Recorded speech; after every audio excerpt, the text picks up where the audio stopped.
Защита Александра Костенко, крымского активиста Евромайдана, готовит новые доказательства в апелляционный суд.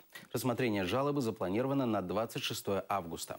Александра Костенко осудили на 4 года и 2 месяца тюремного заключения.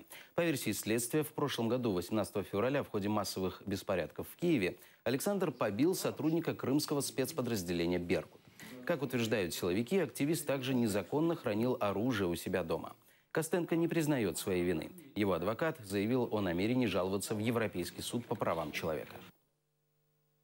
Когда проводили осмотр квартиры Костенко, в которой проживали Костенко, и в ходе этого осмотра якобы был найден ствол. Соответственно, Костенко была вменена статья «Хранение деталей оружия», 222 часть 1.